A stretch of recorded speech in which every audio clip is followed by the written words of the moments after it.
ગુજરાતમાં સફાઈ કર્મચારીઓના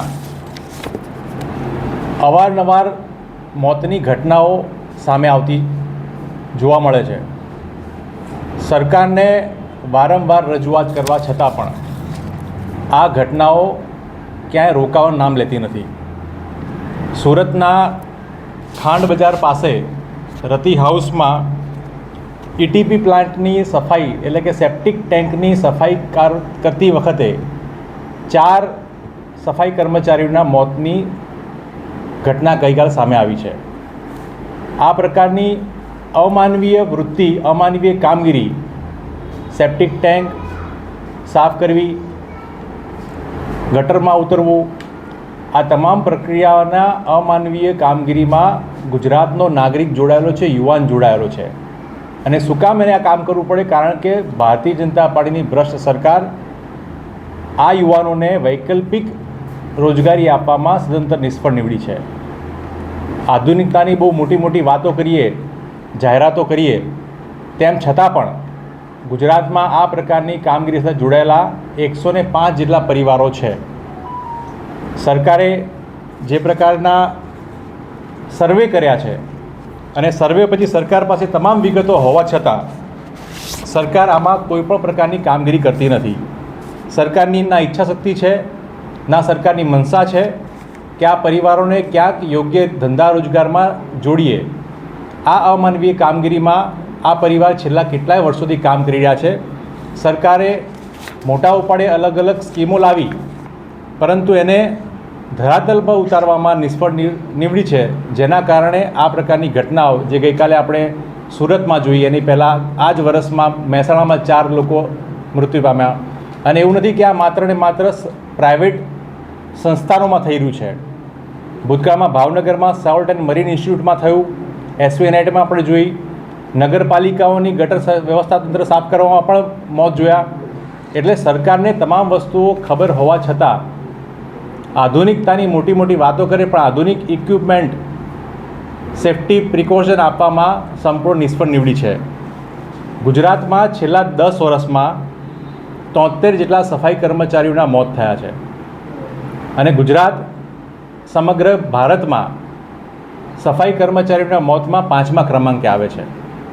આ સફાઈ કર્મચારીઓ સારું જીવન જીવે, સારી જગ્યાએ નોકરી ધંધો કરે, સ્કિલ બેઝ રોજગારી કરે, એના માટેનો સર્વે કરવામાં આવ્યો. સરકારે સ્કીમો લોન્ચ કરી, પણ બહુ દુઃખ સાથે કહેવું પડે, સરકારના પોતાના આંકડા એવું કહે છે કે વર્ષ 2013 અને 2018માં થયેલા સર્વેમાં ગુજરાતમાં 105 જેટલા પરિવારો જોવા મળ્યા અને એમને સ્કિલ ડેવલપમેન્ટ ટ્રેનિંગ અને વન ટાઈમ ઇન્સેન્ટિવ આપવામાં સરકારે એક પણ પરિવારને છેલ્લા 10 વર્ષમાં રૂપિયો પણ આપ્યો નથી.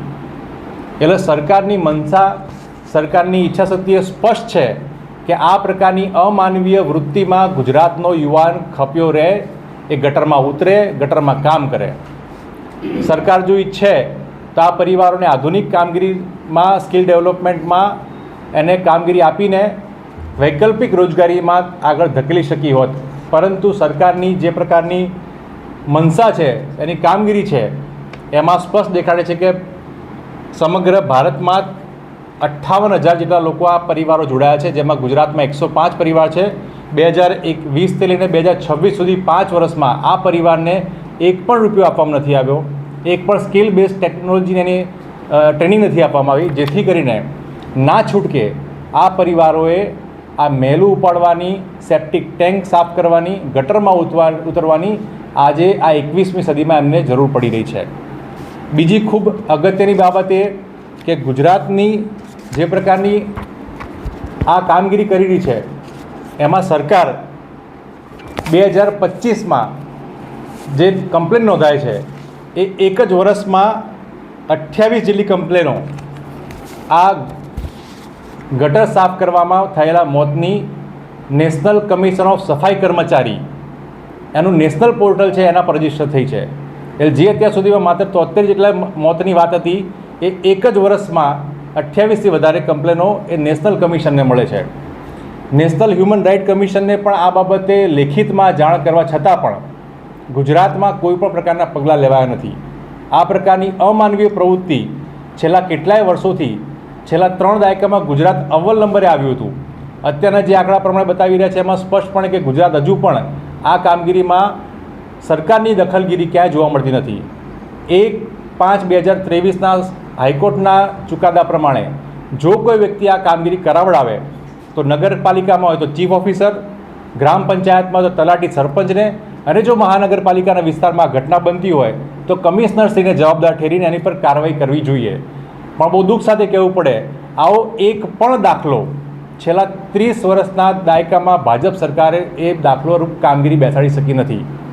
એ ભાવનગરના સેપ્ટિક ટેન્કની ઘટના હોય, મહેસાણાની ઘટના હોય, રાજકોટની ઘટના હોય કે બરોડામાં 3 લોકો ગુજરી ગયા હોય કે એની પહેલાં ભરૂચમાં 3 લોકો ગુજરી ગયા હોય, આ ઘટનાઓ વારંવાર બની છે પણ સરકાર માત્ર હાથ પર હાથ ધરી રહી છે. એ સ્પષ્ટ દર્શાવે છે કે માનવ જીવનનું મૂલ્ય એ સરકાર સમજતી નથી.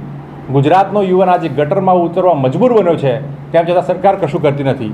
એવામાં સુરતમાં જે ઘટના બની છે એની ગંભીરતાથી નોંધ લઈને એમાં આ એક્ટ અંતર્ગત એટલે કે મેન્યુઅલ સ્કેવેન્જિંગ એક્ટ અંતર્ગત કામગીરી કરવામાં આવે અને તાત્કાલિક ધોરણે જે 4 વ્યક્તિઓ ગુજરી ગયા છે એને 30 લાખની સહાય જે સુપ્રીમ કોર્ટે કહી છે એ મેન્યુઅલ સ્કેવેન્જિંગ એક્ટ અંતર્ગત એને ચૂકવવામાં આવી કોંગ્રેસ પક્ષ માંગ કરે છે.